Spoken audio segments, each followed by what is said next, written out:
আসসালামু আলাইকুম। আপনাদের সবাইকে কৃতজ্ঞতা, ভালোবাসা, শ্রদ্ধা জানাচ্ছি। ছাত্র যুব জনতার তথ্য বন্ধু, দৈনিক পূর্বাভাস, সাউন্ড বাংলা টিভি, ঢাকার নিউজ এবং লাইভ নিউজ ইউকের পক্ষ থেকে। সত্যিকার অর্থেই দেশ, মানুষ, মাটির জন্য নিবেদিত থাকবার প্রত্যয়ে এগিয়ে চলছে ছাত্র যুব জনতার তথ্য বন্ধু, দৈনিক পূর্বাভাস গত ৩৭ বছর ধরে।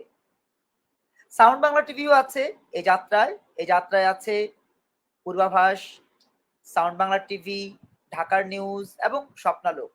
আমরা গণমাধ্যমকে আমাদের হৃদয়ে ধারণ করি সুষ্ঠু সংবাদ নির্মাণের প্রত্যয়ে। সেই পথ চলায় প্রতিদিন রাত ৯টায় গণমাধ্যমের দৃষ্টিতে আপনাদের সাথে আমরা একত্রিত হই, আলোচনা করি, কথা বলি এবং সেই আলোচনায় আমাদের সাথে অতিথি হিসেবে থাকেন দেশের বিভিন্ন স্তরের বরেণ্য ব্যক্তিবর্গের পাশাপাশি প্রবাসী বরেণ্য ব্যক্তিবর্গ। আজ সেই ধারাবাহিকতায় গণমাধ্যমের দৃষ্টিতে দুজন অতিথি আমাদের সাথে রয়েছেন। একজন সংবাদ যোদ্ধা, মানবাধিকার কর্মী এবং সত্যিকার অর্থেই দেশকে যারা ভালোবাসেন তাদের একজন প্রতিনিধি, সোনিয়া দেওয়ান প্রীতি। শুভেচ্ছা জানাচ্ছি আপনাকে। আপনাকেও শুভেচ্ছা। ধন্যবাদ আরো আমাকে একজন আমন্ত্রণ আমাদের সাথে করার রয়েছেন, জন্য। তিনি একাধারে রাজনীতি করেন, একাধারে তিনি ব্যবসা করেন, সেই সাথে সমাজসেবাও করেন। আমাদের সাহিত্য, সংস্কৃতি, রাজনীতি সবকিছুর সাথে কোনো না কোনো ভাবে তিনি সম্পৃক্ত। সেই প্রিয় মানুষ, আজকের আয়োজনের সম্মানীয় অতিথি মাহবুব শিকদার ভাই, আপনাকেও শুভেচ্ছা জানাই। ধন্যবাদ আপনাকে আমাকে সংযুক্ত করার জন্য এবং আপনার দর্শক শ্রোতাকে আমি আমার ব্যক্তিগত পক্ষ থেকে সকলকে ধন্যবাদ এবং জানাচ্ছি। প্রিয় দর্শক, আপনারা জানেন গত ৫৫ বছর ধরে রাজনীতির নামে অপরাজনীতির শিকার আমরা হয়েছি। সেই সাথে গত ৫৫ বছর ধরে গণমাধ্যমের স্বাধীনতার কথা বলে যখন যে সরকার এসছে তখন সেই সরকারই আমাদের টুটি চেপে ধরবার চেষ্টা করেছে। বিশেষ করে অতীতের সরকারগুলোকে যদি আমরা একটু দেখি, এক নজরে দেখলে দেখা যাবে যে অধিকাংশ সরকারের সময় এই কাজগুলো হয়েছে। বর্তমানে বিএনপি নেতৃত্বাধীন সরকার গঠিত হয়েছে, তারেক রহমান প্রধানমন্ত্রী হয়েছেন। নিঃসন্দেহে তিনি তার পূর্বসূরি, স্বাধীনতার ঘোষক শহীদ প্রেসিডেন্ট জিয়াউর রহমানের যে উজ্জ্বল উদাহরণ রয়েছে, সেই উজ্জ্বল উদাহরণের পথে হাঁটবেন, সেটা আমরা প্রত্যাশা করি। সেই সাথে আমরা চাই যে তিনি তার বাবার মতো করে অবাধ সুষ্ঠু সংবাদ প্রবাহ নির্মাণের চেষ্টায় নিজেকে নিয়োজিত রাখবেন। সেই সাথে অপরাজনীতির যেই কষাঘাতে বাংলাদেশ জর্জরিত হয়েছে গত ৫৫ বছর ধরে বিভিন্ন সময়ে, সেই কষ্টের কষাঘাত থেকে তিনি জাতিকে মুক্তি দেবার জন্য কাজ করবেন।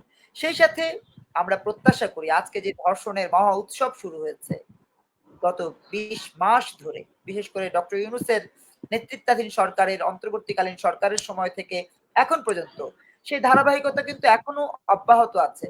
আমরা দেখছি প্রতিদিনই কোথাও না কোথাও আমার মা, আমার বোন, আপনার মা, আপনার বোন, আপনার স্বজন, প্রিয়জন ধর্ষিত হচ্ছেন, নিপীড়িত হচ্ছেন, নির্যাতিত হচ্ছেন। এই সমসাময়িক বিষয়গুলো নিয়েই আমরা কথা বলবো। আজকে গণমাধ্যমে, বিশেষ করে আজকে যেহেতু বিভিন্ন গণমাধ্যমে সবচেয়ে বেশি আলোচিত হয়েছে একজন ওয়াজিনের দ্বিতীয় বিয়ে নিয়ে, সে বিষয়টিও আমরা আলোচনা করব। কারণ এখানে আমাদের একজন বোন রয়েছেন, একজন সহযোদ্ধা রয়েছেন, একজন ভাই রয়েছেন, একজন সহযোদ্ধা রয়েছেন। দুজন দুজনের মতো করে বলবেন, কিন্তু আমরা আপনাদের সাথে সেই বিষয়গুলো শেয়ার করতে চাই। যে কারণে আমাদের এই লাইভ যারা দেখছেন সবাইকে অনুরোধ জানাবো, কমেন্ট করবেন, আপনাদের মতামত জানাবেন এবং শেয়ার করবেন। যদি ভালো না লেগে থাকে সেটাও জানাবেন। যদি কারো কথা আপনার মতের বিরুদ্ধে যায় সেটা জানাবেন। সুসংগঠিত আলোচনা করবেন, সেই প্রত্যাশায় আপনাদের সবাইকে আবারও কৃতজ্ঞতা জানিয়ে আমরা প্রশ্নে চলে যাচ্ছি। প্রথমেই প্রশ্ন যেটি, সেটি হচ্ছে যে বাংলাদেশে এখন প্রতিদিন গত ২১ মাসের ধারাবাহিকতা আমরা যে জরিপ করি, মানবাধিকার বাংলাদেশের পক্ষ থেকে আমরা জরিপ করেছি, বিভিন্ন গণমাধ্যম জরিপ করেছে, সেই জরিপ অনুযায়ী প্রতিদিন কমপক্ষে ৫ থেকে ৭ জন নারী ধর্ষিত হন প্রতিদিন। এটা এই সরকারের সময় বলে না, অতীতের সরকারের সময়, অর্থাৎ ওই ইউনূস আমলের অন্তর্বর্তীকালীন সরকারের যে ১৮ মাস সেটা সহ ইনক্লুডেড আমরা দেখতে পাচ্ছি গড়ে প্রায় ৫ থেকে ৭ জন ধর্ষিত হন, নিপীড়িত হন। গণপরিবহনে আপনি যদি উঠতে যান, আপনি দেখবেন আপনার চোখের সামনেই কোনো মা, কোনো বোন নিপীড়িত হচ্ছেন। আপনি যদি কোনো সমাজে যান দেখবেন যে সেখানে মায়ের প্রতি, বোনের প্রতি অবিচার হচ্ছে। এই সামগ্রিক বিষয়গুলোর উত্তরণের জন্য বর্তমান সরকার কি করতে পারে বলে মনে করেন সোনিয়া দেওয়ান কৃতি? আপনার কি ধারণা, কি করলে এই জগদ্দল পাথর থেকে, এই নিপীড়ন নির্যাতনের রামরাজত্ব থেকে বাংলাদেশের মানুষ মুক্তি পাবে, মায়েরা মুক্তি পাবে, বোনেরা মুক্তি পাবে? আপনি কি ভাবেন, আপনার বিশ্লেষণ কি? ধন্যবাদ আপনাকে। আসলে এটা খুবই দুঃখজনক আমাদের জন্য যে যেখানে আমাদের দেশটা আহ উন্নতির শিখরে যাচ্ছিল, ঠিক সেই সময়ে আহ দেশটা আবার পিছিয়ে যাচ্ছে, বিশেষ করে নারী নির্যাতনের দিক থেকে। সেটা ধর্ষণ হোক, ইপটিজিং হোক, এই জায়গাগুলো এমন ভাবে বেড়ে গেছে, এই ক্রাইম জোনটা এমন ভাবে বেড়ে গেছে সারা দেশে, যে এটা আসলে আমাদের জন্য চরম হতাশার এবং আমাদের জন্য খুব বেশি বিপদের বলে আমি মনে করি। আহ সমাধান আসলে পরে, আগে আসলে বের করতে হবে যে আমাদের সমস্যাগুলো কোত্থেকে সৃষ্টি হচ্ছে। একটা জিনিস দেখেছি যে আজকে প্রায় ২৬ বছর ধরে আমি সংবাদ জগতে আছি, সেই বলা যায় যে ছাত্র জীবন থেকে। তো আমরা একটা সময় দেখেছি যে ২০০০ আমাদের যখন উঠতি বয়সটা ছিল, বা আমি যখন সংবাদ জগতে কাজ করেছি, ধরেন ৫-৬ সালের কথাও বলি, ৬ সালেও আমি দেখেছি যে রাস্তাঘাটে আমরা যখন হাঁটতাম, মেয়েরা হাঁটতো, এমনকি আমি আমি নিজে যখন রাস্তাঘাটে হাঁটতাম, তখন এক শ্রেণীর এক শ্রেণীর এমন দুটো হাত ছিল, এমন দুটো হাত ছিল যে হাত দুটোতে আমরা খুব বেশি ভয় পেতাম। আমরা মেয়েরা, আহ কিছু মানুষ, কিছু নোংরা মানুষ, কিছু নোংরা পুরুষ ভিড়ের মধ্যে এবং বিভিন্ন পথে ঘাটে মেয়েরা যখন চলাফেরা করে, সে বোরখা পরেই হোক বা বোরখা ছাড়া হোক, তো এই ধরনের মেয়েদেরকে শরীরে টাচ করে তারা একেবারে দৌড়ে ভিড়ের মধ্যে লুকিয়ে যায়, এবং তাদের পিছু পিছু দৌড়ে গিয়ে কিন্তু তাদেরকে খুঁজে পাওয়া যেত না। এই এই জিনিসটা আমি দেখেছিলাম ২০০০ সর্বশেষ মনে হয় ২০০৬, ৭, ৮ সাল, এই সময়টাও দেখেছিলাম। তো সেই জায়গাটা, মানে সেই ক্রাইমটা, সেই ভয়টা আমাদের মাঝে আবার ফিরে এসেছে। ইদানিং দেখা যাচ্ছে, একটা ভিডিও দেখলাম, সিসিটিভি ফুটেজ দেখলাম, যে একজন হুজুরের মতো মৌলবী গোছের একজন লোক, তার দাঁড়িয়ে আছে, টুপি আছে, আলখেল্লা আছে, তিনি হেঁটে যাচ্ছিলেন, তার পাশ দিয়ে আরেকজন নারী বোরখা পরিহিত এবং কালো বোরখা পরিহিত, কোনো স্টাইলিশ বোরখা না, তিনি হেঁটে আসছিলেন এবং যথেষ্ট পর্দায় তিনি তার শরীরকে আবৃত করে রেখেছেন। তো সেই মৌলবী গোছের লোকটি দৌড়ে এসে তাকে, মানে খুব খারাপ ভাবে, অশ্লীল ভাবে, নোংরা ভাবে টাচ করে দৌড়ে চলে গেলেন। ভাগ্যিস সিসিটিভি ছিল, ডিজিটাল বাংলাদেশ, তাই আমাদের এটা চোখে পড়েছে। আর না হয় আমরা কাদের কাছে বলতাম, সবাই বলতে যে না আমরা এগুলো বানাচ্ছি, হ্যাঁ আমরা এই সরকারকে দোষারোপ করার জন্য আমরা এগুলো বানাচ্ছি। তো এই যে সমস্যাগুলো, এই সমস্যাগুলো কিন্তু অনেকদিন ছিল না। ধর্ষণটা, হ্যাঁ ধর্ষণ প্রতিদিনের ঘটনা আমাদের বাংলাদেশে। আমরা কিন্তু বরাবরই প্রতিটা সরকারের সময়, বিএনপি বলেন, আওয়ামী লীগ বলেন, ইউনূস সরকার বলেন, প্রত্যেকটা সময় কিন্তু আপনি আমি আমরা কিন্তু রাজপথে থেকেছি, ধর্ষণের প্রতিবাদ করেছি, ইপটিজিং এর প্রতিবাদ করেছি। তবে একটা কথা সত্য, বিগত শাসনামলে যারা দীর্ঘ ১৬-১৭ বছর ক্ষমতায় ছিলেন, সেই সময়টাতে দেখা গেছে যে দেশে একটা মোটামুটি আইনের এমন একটা শাসন ছিল, মানুষ ভয় পেত।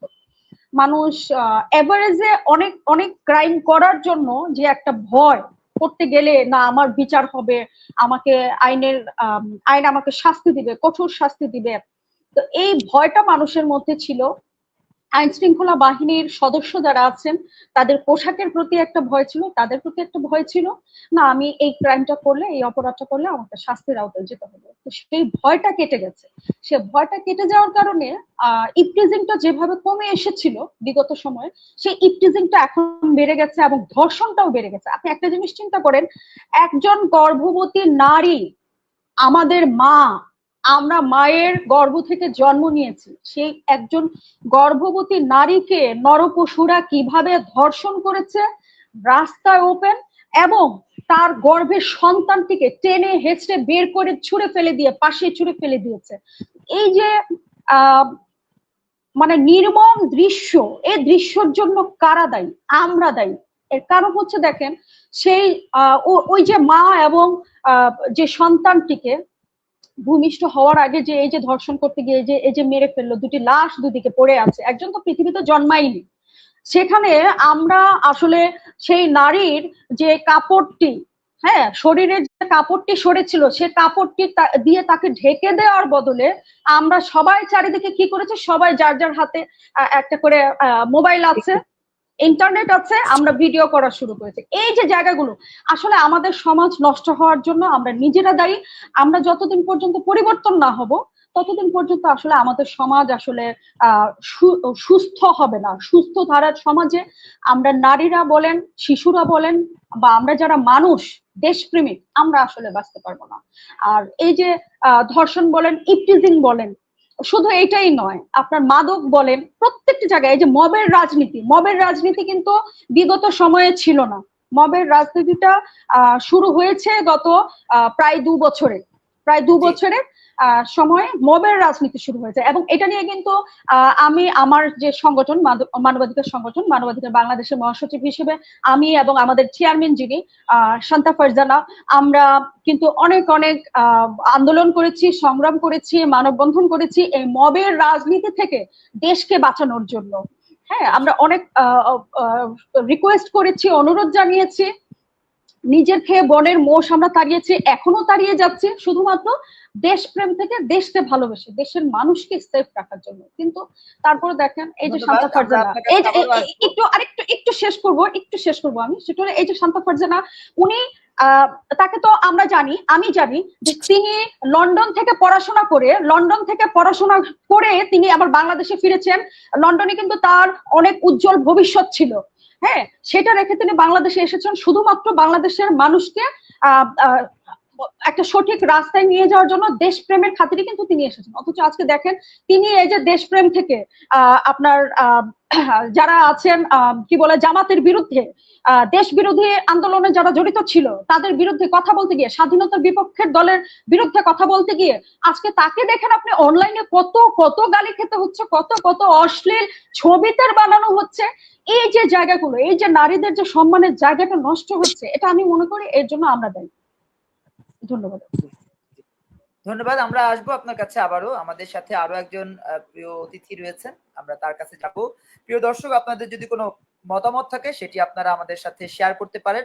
আপনাদের কোনো প্রশ্ন থাকলে অতিথিদের কাছে সেই প্রশ্নগুলো আপনারা দিতে পারেন। বিশেষ করে আমাদের সাথে যারা দর্শক হিসেবে রয়েছেন, এই মুহূর্তে আমাদেরকে দেখছেন অনেকেই, তার মধ্যে ডাক্তার নূরজাহান নীরা আমাদেরকে দেখছেন, অভিনন্দন জানিয়েছেন তিনি। নূরজাহান আপা, আপনার যদি কোনো প্রশ্ন থাকে আমাদের অতিথিদের কাছে প্রশ্ন করতে পারেন, এবং আপনি চাইলেও আমাদের সাথে লিংকে যুক্ত হয়ে আমাদের সাথে অতিথিদের সাথে আপনি একজন সম্মানীয় অতিথি হিসেবে প্রশ্নও করতে পারেন। যাই হোক প্রিয় দর্শক, আমরা চলে যাচ্ছি আরেকজন অতিথির কাছে। তিনি একাধারে রাজনীতিক, একাধারে আমাদের সমাজ, সংসার সবকিছু নিয়ে নিজেকে নিবেদন করছেন। সে প্রিয় মানুষ মাহবুব শিকদার ভাই, আমরা তার কাছে যাব। তার কাছে আমাদের প্রশ্ন, এই যে নতুন সরকার আসলো, আপনি তো দেখছেন চারপাশে বিভিন্ন ধরনের অসঙ্গতি রয়েছে, এই অসঙ্গতিগুলো সমাধানের জন্য জিয়াউর রহমান উত্তরসূরি হিসেবে বর্তমান যিনি প্রধানমন্ত্রী তারেক রহমান, তার কাছে আপনার কি প্রত্যাশা? একজন জাতীয়তাবাদী চিন্তার মানুষ হিসেবে, রাজপথের একজন কর্মী হিসেবে আপনি কি ভাবেন? আপনার মতো করে আপনি বলবেন। ধন্যবাদ। যারা দেখছেন তাদেরকে ধন্যবাদ।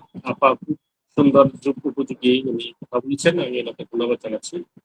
আপনারা জানেন যে বিগত 17 বছর বাংলাদেশ জাতীয়তাবাদী দল বিএনপি রাষ্ট্র ক্ষমতায় ছিল না। আপা বলেছেন এদেশের নারী নির্যাতনের কথা বলেছেন, ধর্ষণের কথা বলেছেন।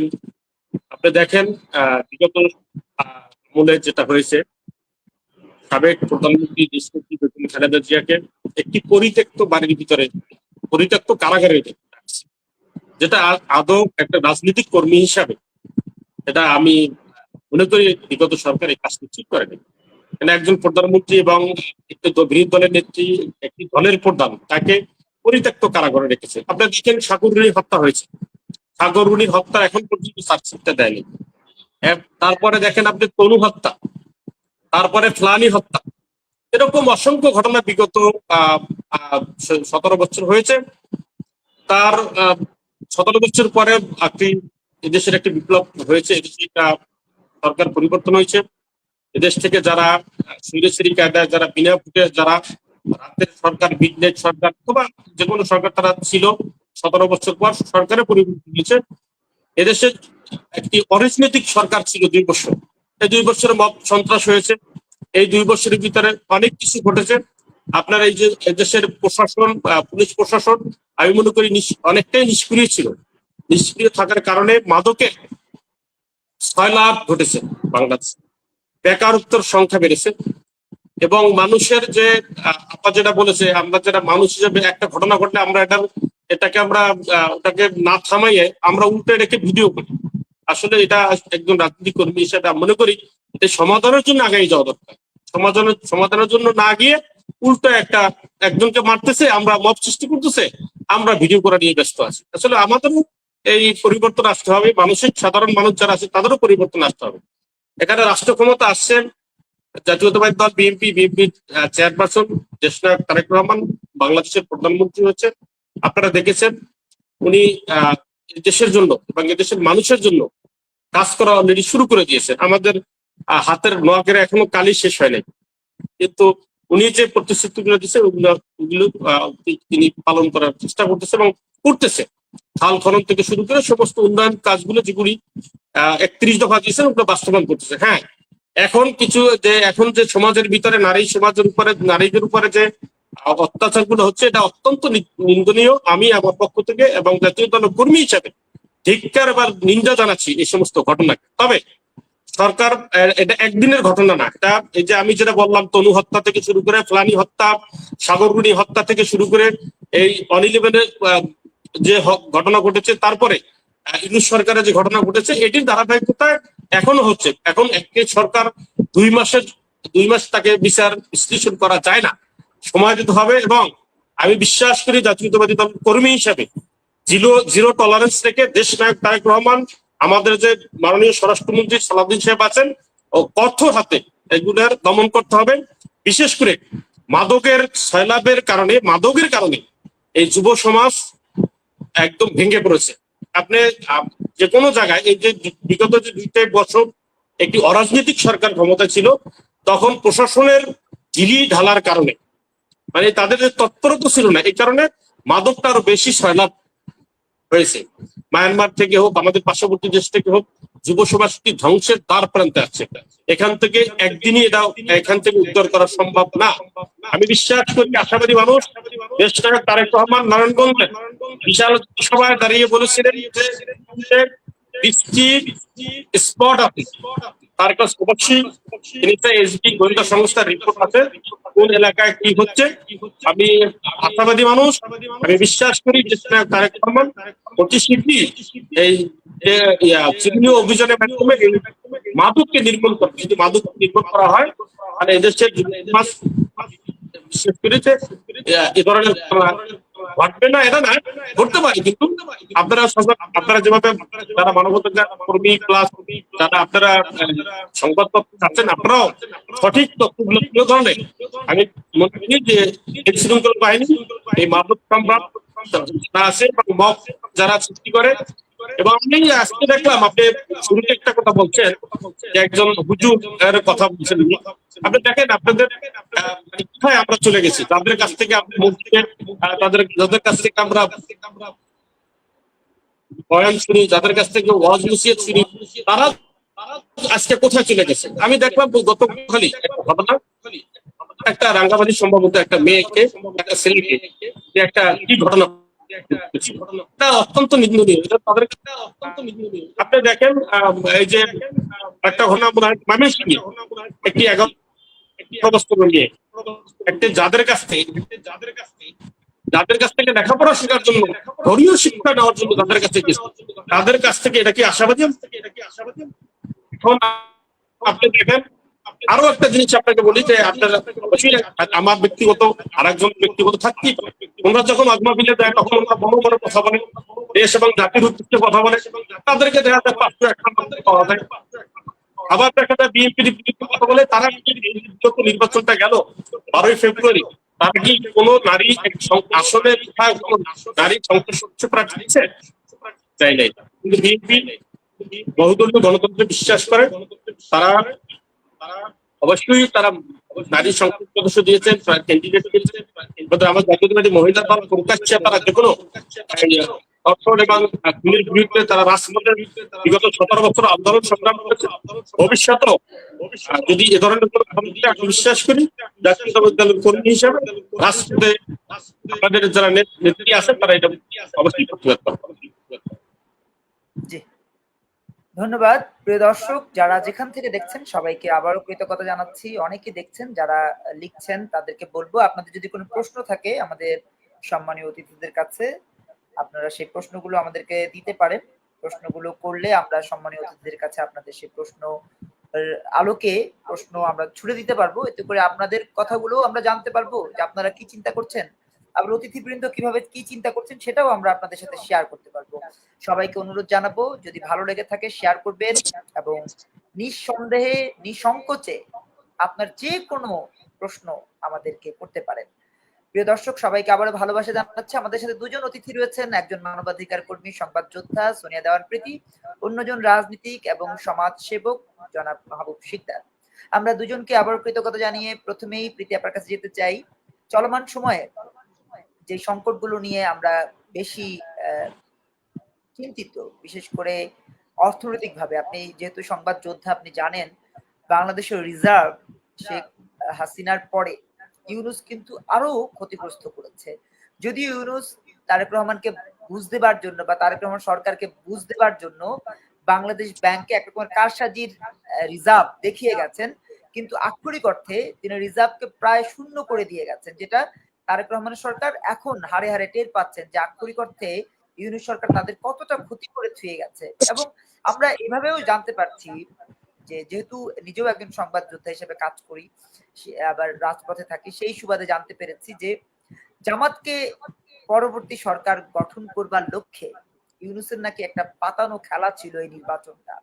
এভাবেই বিভিন্ন মহলে আলোচিত হচ্ছে, দেশে বিদেশে আলোচিত হচ্ছে, এবং ইউনূস সরকার নাকি চাচ্ছে জামাত ইসলাম যে সরকারটা গঠন করবে সেই সরকারের রাষ্ট্রপতি হতে, এবং সেই প্রত্যয়েই তিনি কিছুদিনের জন্য নাকি মেহমান হিসেবে নাকি তারেক রহমানের সরকার গঠন করবার জন্য সুযোগ করে দিয়েছেন। এভাবেও ইউনূসের পক্ষ থেকে, এনসিপির পক্ষ থেকে, জামাতের পক্ষ থেকে বিভিন্ন জায়গায় গুজব ছড়ানো হচ্ছে।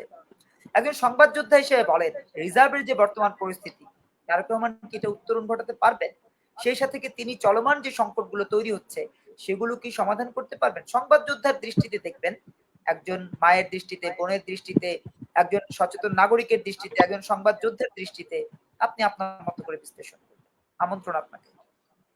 ধন্যবাদ। আমাদের বর্তমান প্রধানমন্ত্রী জনাব তারেক রহমান, তিনি কি আসলে এই যে অর্থনৈতিক সংকট যেটা সৃষ্টি করে দিয়ে গেছেন ইউনূস সরকার, সে জায়গাটা থেকে দেশকে রক্ষা করতে পারবেন কিনা? তো যে প্রশ্নটা করেছেন, আমার মনে হয় যে এই প্রশ্নটার সঠিক উত্তর দেওয়ার জন্য তার দলের একজন প্রতিনিধি, তার দলের একজন সদস্য আমাদের মাঝে উপস্থিত আছেন। এই প্রশ্নের উত্তরটা তিনি মাহবুব ভাই আসলে ভালো দিতে পারবেন।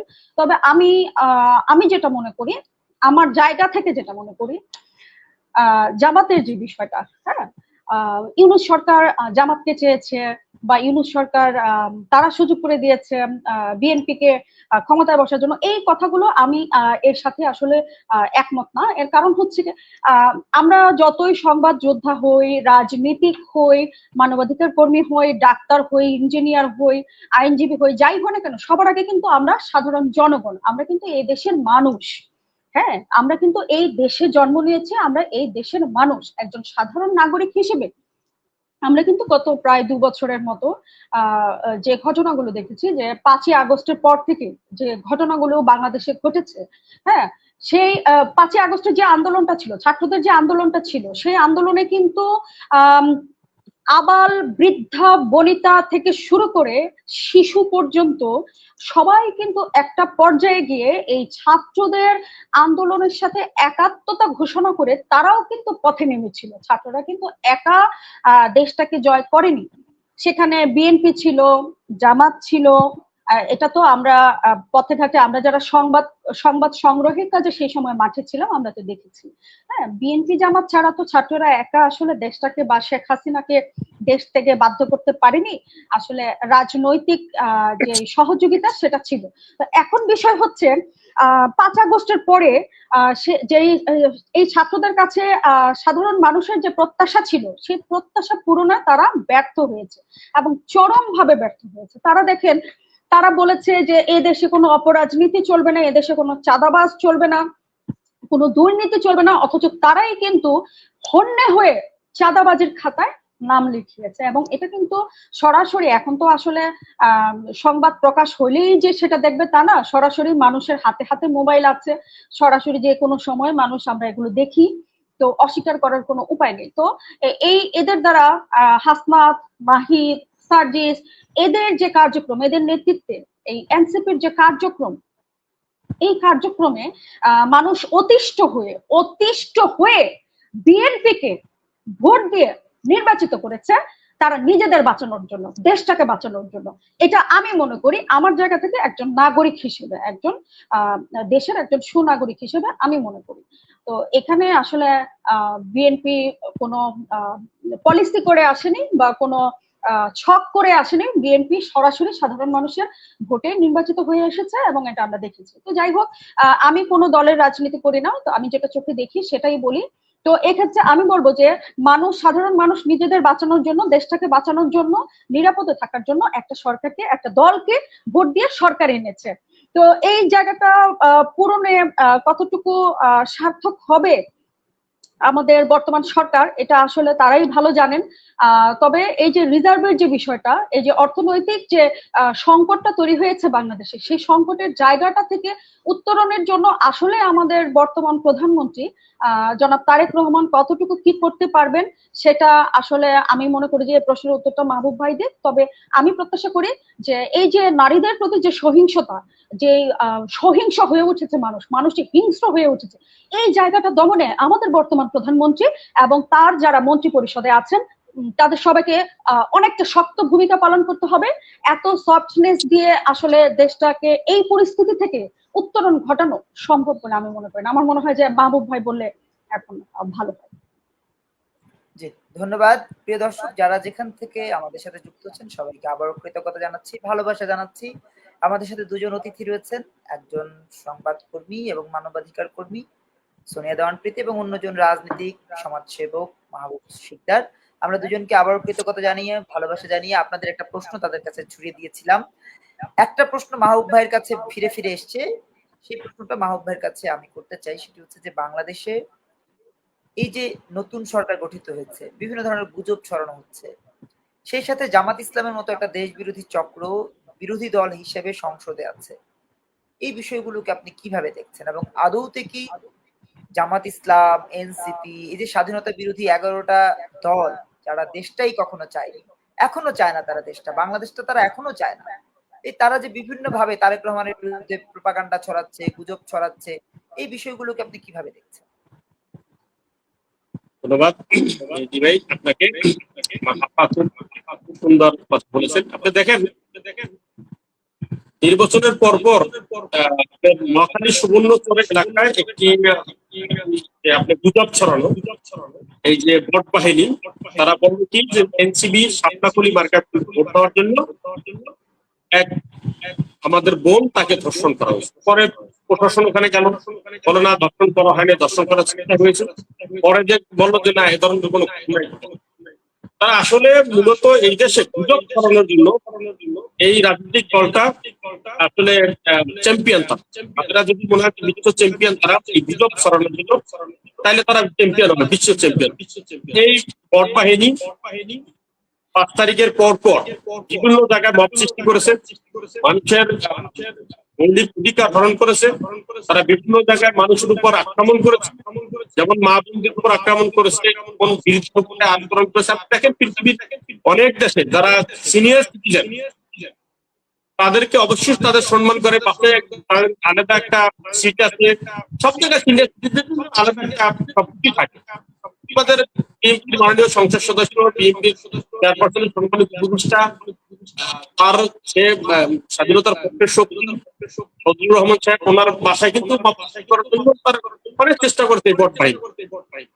শুধু এখানেই না, এখন দেখেন আপনি পরে দেখেন আপনি যে কয়েকদিন আগে যে ডিজেল যে সংকট দেখা দিচ্ছে, বা আপনার ওই যে পেট্রোল, বিএনপি চাচ্ছিল কি, বিএনপি চাচ্ছিল যে কোনো যে পেট্রোলের দাম না বাড়ে, সে কোনো মূল্যস্ফীতি না বাড়ে, এটা বিএনপি চেষ্টা করে। তারপর দেখেন দিনের দিন লাইনকে লাইন দেখানো হতো, ওরা ঘুরে ফিরে ওরাই আবার আসতো, আইসা আবার দেখেন লাইন দেখাইতো, মিডিয়া দেখাইতো হাজার হাজার লাইন গাড়ির ভিতরে, গাড়ির পাম্প, পেট্রোল পাম্প। কোথায় গেল আসলে লাইনগুলো? যখন তেলের দাম বাড়ানো হলো, কোথায় গেল লাইন? এখন তো দেখি না। তাহলে এরা কারা? এরা আসলে সালে এই দেশ তারা চায় নাই, এই ৭১ সালে বাংলাদেশ স্বাধীনতা তারা চায় নাই, তারা কখনো এই স্বাধীনতার পক্ষের শক্তি না। আপনারা এক এক সময় এক এক ধরনের কথা বলে, কোনো সময় সরিয়ে আনতে, কোনো সময় আমরা সরিয়ে আনতে চাই। মানে তাদের যেখানে যা বলা দরকার তাই বলি, সাধারণ মানুষকে বোকা বানাই।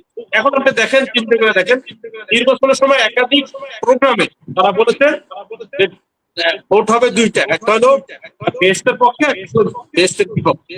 তাহলে এখন আপনি দেখেন আবার তারা কয়েকদিন পরে কথা বলছে না, এ ধরনের কথা আমরা বলি নাই।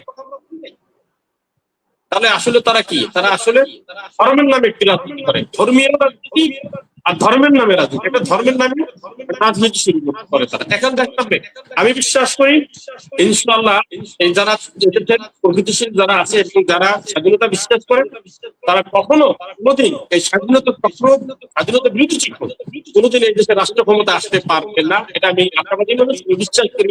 কেন এই স্বাধীনতার পক্ষের শক্তি যতদিন বেঁচে আছে, ততদিনে রাষ্ট্র ক্ষমতার আশা, তাদের যে আশা নিয়ে তারা বসে আছে, তাদের এই স্বপ্ন দুঃস্বপ্ন হবে। কোনোদিনই বাংলাদেশের মানুষ, কারণ জনগণ স্বাধীনতার পক্ষের শক্তি বেঁচে থাকা অবস্থায় কোনোদিনও এই স্বাধীনতা বিরোধী শক্তি রাষ্ট্র ক্ষমতায় আসতে পারবেন। আপনি দেখেন তারা কিন্তু টার্গেট পেয়েছে, এক একটা আসনে টার্গেট, সব আসলে টার্গেট নেয়, তাহলে ১৮০টা আসনে টার্গেট দিয়েছে এবং ১৮০টা আসনে তারা অনেক বিপুল পরিমাণ তারা অর্থ তারা ভোট কিনেছে। তারা কিন্তু ৩০০ আসনে কিন্তু টাকা করে নেয় নাই, এক একটা আসন দিচ্ছে। ঢাকা ৩ এবং ঢাকা ১, ২, দুইটা আসনের কিছু ভোটার তারা ট্রান্সফার করছে অন্য জায়গায়, এই আসনটা তারা টার্গেট করেছে, ওই আসনে ভোটার গুলো ট্রান্সফার করেছে। আমাদের মাননীয় বিএনপির স্থায়ী কমিটির সদস্য আমাদের ওনার ওই বাড়ির ভিতরে নাকি ১৭ জন, অথচ তারা ১৭ জন করতে, তারা আসলে এক একটা আসন তারা টার্গেট করেছে যে এই আসনগুলো আমাদের নিতে হবে। সেই আসনগুলো নেওয়ার জন্য ২০০৫ ভোটগুলো তারা কেনাচ্ছে।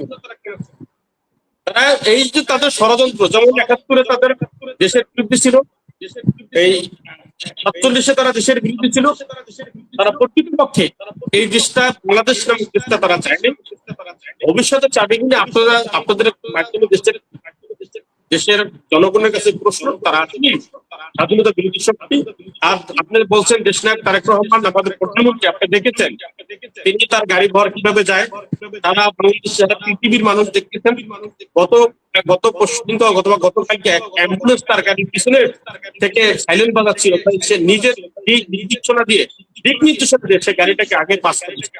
আপনার এই যে ৫৫-৫৬ বছর ইতিহাস বাংলাদেশের কোন প্রধানমন্ত্রী এরকম করেছে এই রেকর্ড নাই। আমি বিশ্বাস করি দেশনায়ক তারেক রহমান যেভাবে এই দেশকে কাছে, এই দেশের মানুষকে ভালোবাসে এবং এই দেশের জিয়া পরিবার এই দেশের মানুষকে ভালোবাসেন, দেশ নেত্রী বেগম খালেদা জিয়া এই যে শিক্ষা অঙ্গনে যে ভূমিকা রেখেছে, নারী শিক্ষা অঙ্গনে যে ভূমিকা রেখেছে দেশনায়ক তারেক রহমান, উনিও ভূমিকা রাখবেন দেশ সঠিকভাবে পরিচালনা করবে। তবে হ্যাঁ, ষড়যন্ত্র এখনো চলমান, ষড়যন্ত্র এখন চলমান। তারা যে ষড়যন্ত্রকারী, যারা দেশ বিরোধী, তারা সবসময় ষড়যন্ত্র নিয়েই ব্যস্ত থাকে, এক এক সময় এক এক ধরনের গুজব ছড়িয়ে দেশকে একটা বিশৃঙ্খলা সৃষ্টি করতে পারে। আমি আশঙ্কা করছি, আমি রাজনৈতিক কর্মী হিসেবে আমি আশঙ্কা করছি তারা মুহূর্তে তাদের রূপ চেঞ্জ করতে পারে।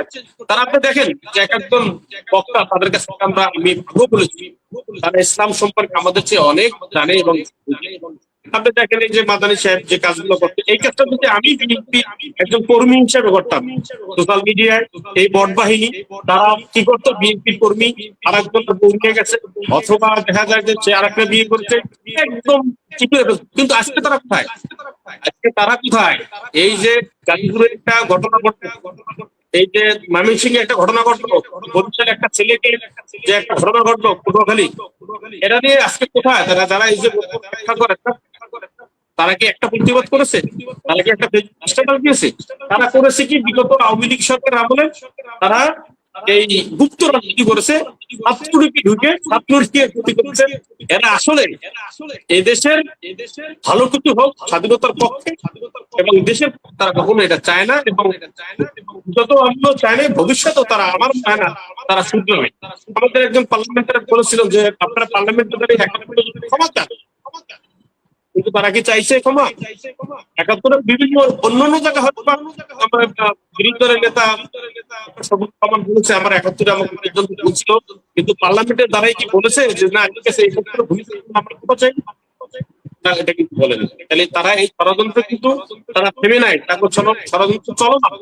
আমাদের বিএনপির যারা প্রকৃতপক্ষে দেশনীতি বেগম জিয়া, বিএনপির তারেক রহমান প্রতি আস্থা যাদের আছে, আমাদের বহুদলীয় গণতন্ত্রের প্রবক্তা রাষ্ট্রপতি জিয়াউর রহমানের দল আমরা যারা করি, আমরা দলের কর্মী আছি, আমরা বিশ্বাস করি দেশটা তারেক রহমানের নেতৃত্বে দেশ এগিয়ে যাবে। এবং যে রিটায়ারমেন্টের ঘাটতি আছে আপনি যেটা বললেন, বিশ্বের যে যুদ্ধগুলো হয়েছে অনেক দেশে, ইউরোপের অনেক দেশে পায়ে হেঁটে মানুষ অফিস করেছে, এখন কিন্তু অফিস আমাদের বাংলাদেশ হয়নি। আপনারা দেখছেন, আপনারা চলাফেরা করেন, সংবাদকর্মী যারা আছেন, আমরাও দেখেছি রাস্তাঘাটের অবস্থা কিন্তু এরকম হয় নাই। অত্যন্ত জিরো টলারেন্স দলের সাধারণ মানুষের প্রতি আছে। তারেক রহমান কোন দলের কর্মী যদি কোন অপকর্মের সাথে যুক্ত থাকে তাকে তাৎক্ষণিকভাবে দল তাকে বহিষ্কার করে। এখন আমাদেরও সচেতন হতে হবে। শুধু আপনাদের বলেছে একটা ঘটনা মানুষ মারতেছে, আমরা এটাকে না ছাড়াই আমরা ভিডিও করি। আমরা একটা ঘটনা ঘটে, একটা বাস পড়ে গেছে, রক্তাক্ত মানুষ, তার শরীর থেকে ব্লাড দিচ্ছে, তাকে না বেশি আমরা ভিডিও করি। আমাদের সচেতন হতে হবে একজন দেশের নাগরিক হিসাবে, যে মানুষের সাধারণ মানুষের পাশে যেভাবে আমাদের দাঁড়াতে হবে। ধন্যবাদ পেয়ে দিবি। যে আমি আপনার কাছে আবারও আসবো। আপনার ব্যাপারে অনেকেই লিখেছে যে সাউন্ডটা ক্লিয়ার হচ্ছে না। আপনার পাশে মনে আরেকটা ডিভাইস আছে, ওই ডিভাইসটা সম্ভবত নেটটা বন্ধ রাখতে হবে। আর আপনার ডিভাইসটাকে একটু আপনি একবার বেরিয়ে গিয়ে আরেকবার একটু কষ্ট করে লগ ইন করতে হবে, তাহলে সাউন্ডটা ক্লিয়ার পাবো আপনাকে। হ্যাঁ, আপনি দয়া করে ট্রাই করেন, নতুন করে একবার আপনার লগ আউট করে আরেকবার লগ ইন করেন, আপনার নেটে ডিস্টার্ব করছে। আচ্ছা প্রিয় দর্শক, যারা যেখান থেকে মাহবুব ভাইয়ের কথা শুনছিলেন, অনেকে অনেক ধরনের প্রশ্ন করছেন। আমাদেরকে একজন প্রশ্ন করেছে যে নাসির পাটোয়ারি, নাহিদ, এদের বিষয়ে কিছু বলেন। তো প্রীতি আপা প্রশ্নটা মাহবুব ভাইকে করেছে, প্রশ্নটা মাহবুব ভাইকে প্রশ্ন করেছে। রেডি হচ্ছে, আপনি একটু বলেন যে বর্তমানে এই যে এনসিপি যে পলিটিক্যাল মুভমেন্টটা করছে, বা জামাত ইসলাম যে রাজনীতিটা করছে, বা জামাত ইসলামের নেতাকর্মীরা যে রাজনীতিটা করছে, একজন সমাজ সচেতন নাগরিক হিসেবে তাদের এই কর্মকাণ্ডগুলোকে আপনি কিভাবে দেখেন? প্রথমে আসলে দুঃখ প্রকাশ করতে হচ্ছে, বা দুঃখ ভারাক্রান্ত মন নিয়ে আসলে বলতে হচ্ছে যে বাংলাদেশের মাটিতে আমরা আমরা যখন একটা সিনেমা হলে যাই, একটা সিনেমা হলেও যদি দেখি যে বাংলাদেশের পতাকাটা ছবি এসছে এবং বাংলাদেশের জাতীয় সঙ্গীতটা বেজে উঠেছে, তখন কিন্তু আমরা দাঁড়িয়ে যাই। হ্যাঁ, হিন্দু, মুসলিম, বৌদ্ধ, খ্রিস্টান আমরা দাঁড়িয়ে যাই। তো সম্মান জানাই, দেশের প্রতি সম্মান। এই যে আমি কথা বলছি, আমার শরীরে এখনো কাটা দিয়ে আসছে। দেশের পতাকা, জাতীয় সঙ্গীত নিয়ে যখন আমরা কথা বলি, তখন আমরা যারা দেশপ্রেমিক, আমরা যারা সুনাগরিক, আমাদের শরীরে কিন্তু এভাবে কাটা দিয়ে আসে।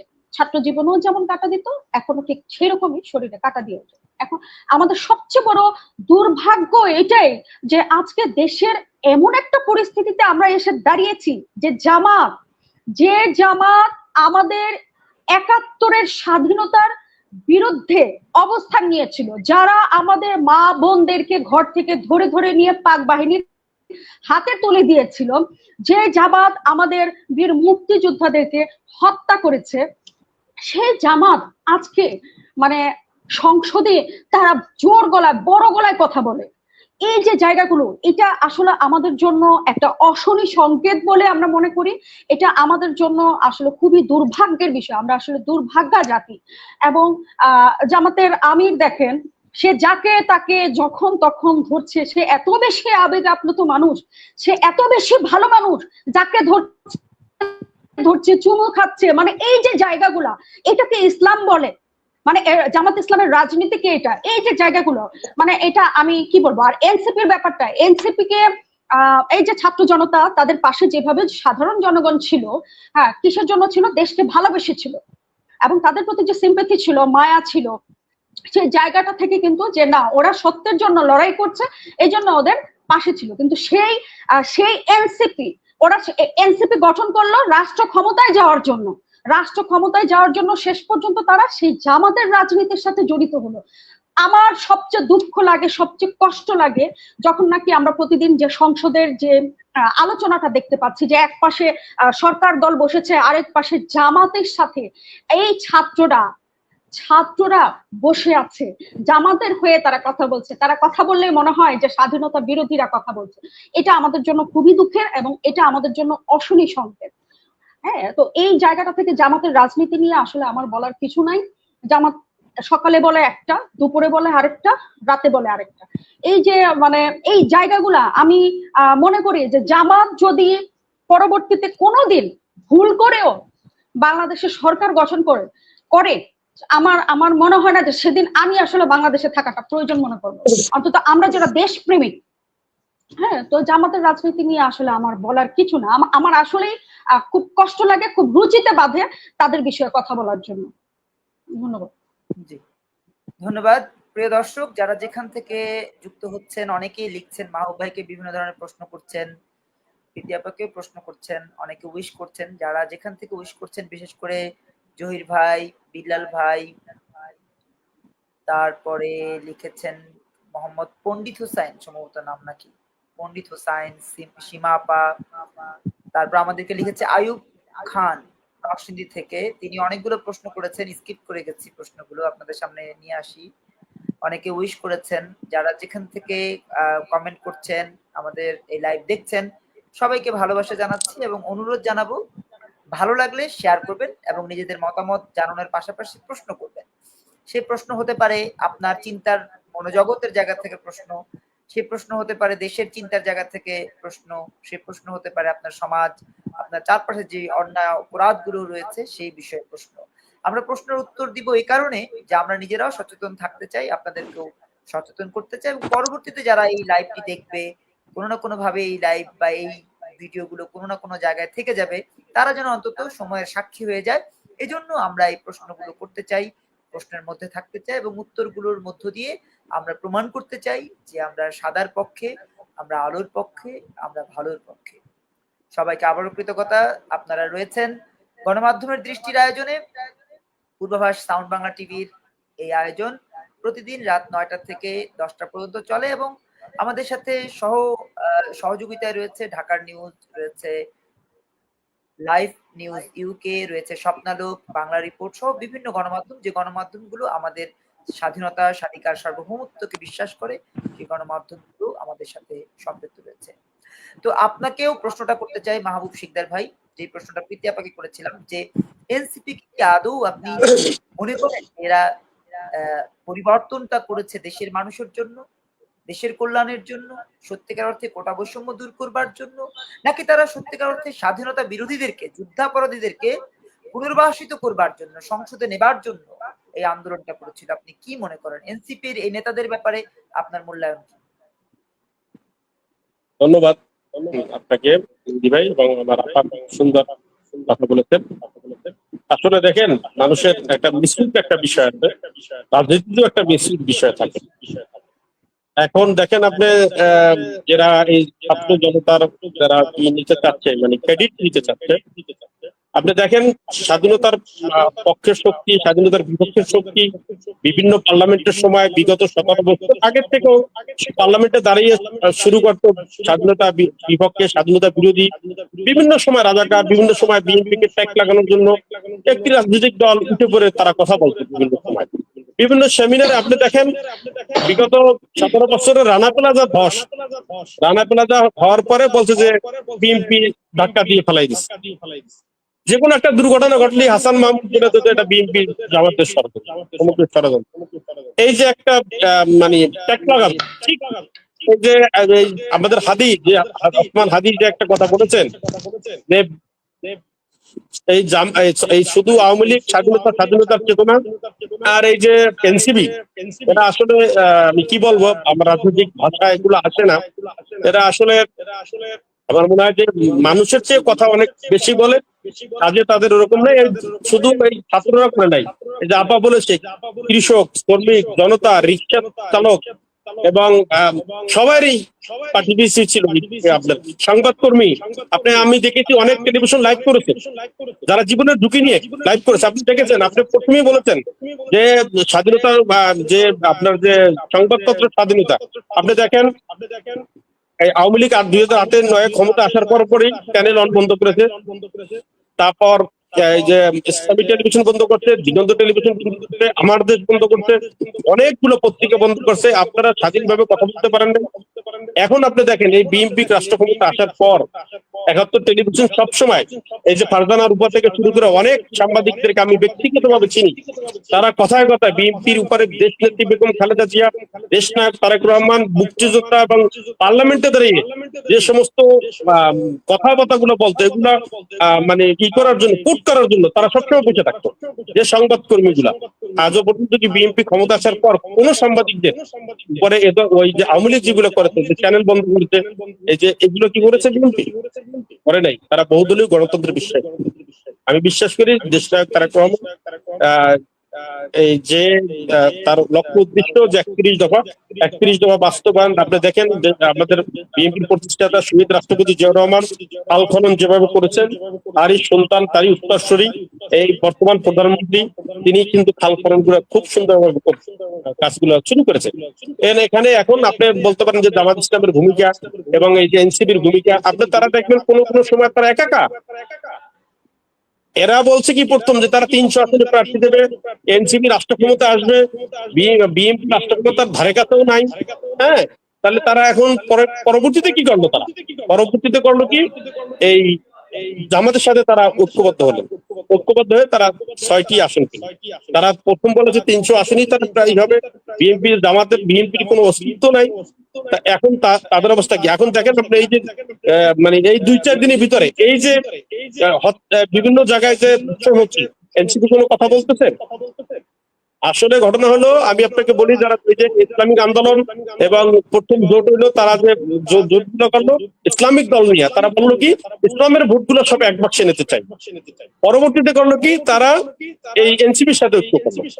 এনসিপির সাথে ঐক্য করার কারণই হলো যে এনসিপি কে ওই যে 71 এবং এই 24, 71-কে তারা বাদ দিয়ে 24-কে সামনে আনার জন্য, এই 24-এর কে তারা সামনে এনে 71 তারা বাদ করে দেবে। এইটা ছিল তাদের মূল ষড়যন্ত্র। তারা ষড়যন্ত্র কিন্তু এদেশের মুক্তিযোদ্ধার পক্ষের শক্তি, স্বাধীনতার পক্ষের শক্তি যতদিন আছে ততদিন এদের যে ভিতরে কি আছে এদেশের মানুষ, কৃষক, শ্রমিক, জনতা, সাধারণ মানুষ এরা জানে। এজন্যই এনসিপি কে অলরেডি আপনি দেখেন, আপনি তাদের ঢাকা শহরে আগে যে অবস্থা ছিল 5 তারিখের আগে এবং 5 তারিখের পরে, তারা যে প্রশ্নবুদ্ধি যে কাজগুলো করেছে, মব সন্ত্রাস থেকে শুরু করে চাঁদাবাজি, টেন্ডারবাজি, এমন কোনো জায়গায় নাই, তারপরে নাই গরুহাট, কোরবানি গরুহাট, এমন কোন জায়গায় তারা এখানে তারা এই কাজগুলো করে নাই। আর দুই একটা বিচ্ছিন্ন ঘটনা আমাদের ক্ষেত্রে হয়েছে, হওয়ার সাথে সাথে দেশ নায়ক তারেক রহমান দলের চেয়ারম্যান থাকা অবস্থায় তাৎক্ষণিকভাবে দপ্তর থেকে তাদেরকে বহিষ্কার করা হয়েছে। কিন্তু এনসিপি এবং জামাত এই যে দেখেন বিভিন্ন জায়গায়, যে আমি গতকালকে দেখলাম এই যে একটা ভিডিও দেখলাম, বাউফল একটা ঘটনা, একটা লোককে তারা এই ছাত্র শিবিরের লোক কিভাবে তারা বপচি করলো। ওই ওখানে তো এমপি যে একদম চমৎকার মিডিয়ার সামনে বক্তব্য রাখেন ডক্টর শফিকুল ইসলাম মাসুদ, কই উনি তো একটা স্টেটমেন্ট দিল না যে এই ধরনের ঘটনা কেন করলো, কই তাকে তো বহিষ্কার করলো না। বিএনপির একটা ঘটনা ঘটলেই এই যে বিএনপি অমুক করছে সমুক করছে, একটা ঘটনা, একটা মাহফিলের একটা জিনিস, একটা জায়গাকে নিয়ে, একটা স্কুলে গেল, স্কুলে যে ভদ্র শিক্ষিকা আছে তিনি বিএনপির নেতার গায়ে কিন্তু হাত আগে তুলছে। আগে তুলছে, কিন্তু পরবর্তীতে দেখেন ভিডিও ফুটেজ গুলো, তারপরে কিন্তু ওই ভদ্রলোক এখানে একজন কৃষক দলের একটা ওয়ার্ড বিএনপির ভাইস প্রেসিডেন্ট, ওয়ার্ডের কৃষক দলের ভাইস প্রেসিডেন্ট, তাকে তাৎক্ষণিকভাবে দপ্তর থেকে বিএনপির সিনিয়র যুগ্ম মহাসচিব দপ্তরের দায়িত্বপ্রাপ্ত মাননীয় মন্ত্রী মর্যাদায় জনাব অ্যাডভোকেট রুহুল কবির রিজভী সাথে সাথে তাকে বহিষ্কার করে। কিন্তু জামাত কি আদৌ পর্যন্ত কোনো একটি ঘটনাকে কেন্দ্র করে তার দলের কর্মীকে কি বহিষ্কার করেছে? তারা বহিষ্কার করেন, তারা পুরস্কৃত করে। কিন্তু বিএনপি বহুদল গণতন্ত্রে বিশ্বাসী এবং নারীর ক্ষমতায়নে বিশ্বাসী, এদেশের স্বাধীনতার সর্বমুহূর্তে বিশ্বাসী এবং সংবাদতন্ত্রের স্বাধীনতা বিশ্বাসী। এই জন্যই বিএনপি কোনো সময় কাউকে মব সন্ত্রাসে বিশ্বাস করে না, কোনো সন্ত্রাসে বিশ্বাস করে না, সন্ত্রাসকে আশ্রয় প্রশ্রয় দেয় না। আমি বিশ্বাস করি দেশনায়ক তারেক রহমান দেশকে যেভাবে এগিয়ে নিয়ে যাচ্ছে, যদি ধারাবাহিকতা অব্যাহত থাকে, এই দেশ একদিন সিঙ্গাপুর হবে।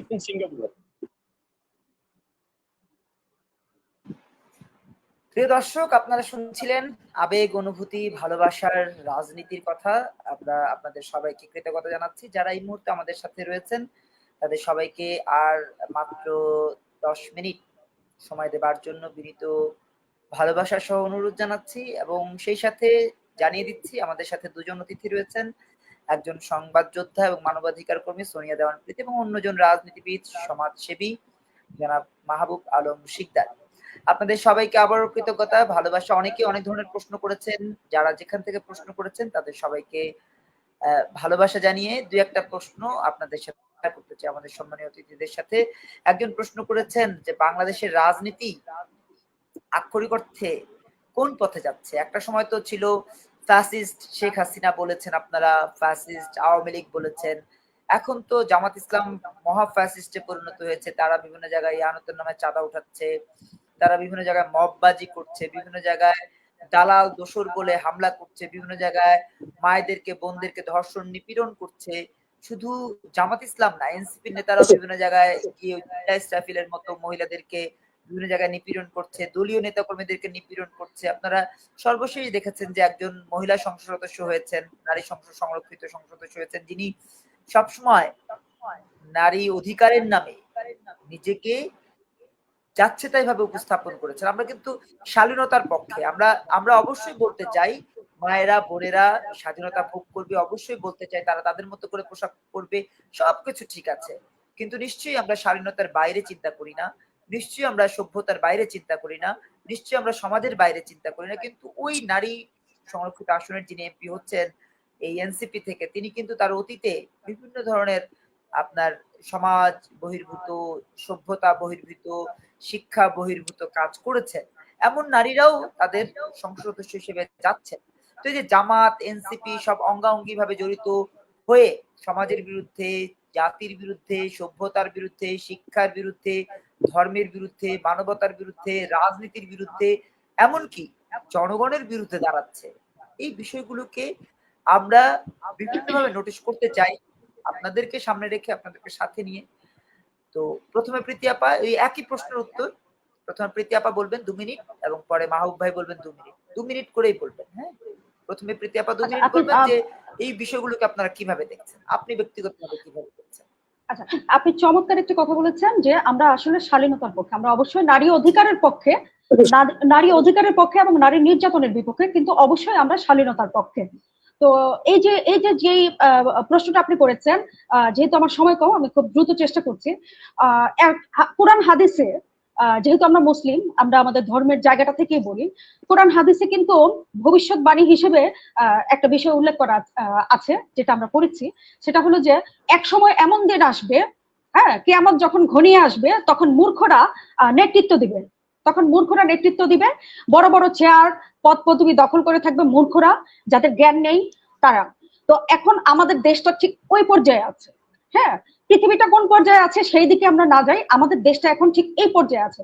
যাদের যোগ্যতা নেই, যাদের আসলে ওই মেধা নেই, যাদের জ্ঞান নেই, তারাও আসলে কথার জোরে, শরীরের জোরে, হ্যাঁ, এখন তারা মানে আমাদের বাংলাদেশের যে বর্তমান যে রাজনৈতিক অবস্থা, সেই অবস্থার যে দুর্বলতা, সেই দুর্বলতার সুযোগে তারা এখন নেতৃত্বে আসতে চাইছে বা নেতৃত্ব দিচ্ছে।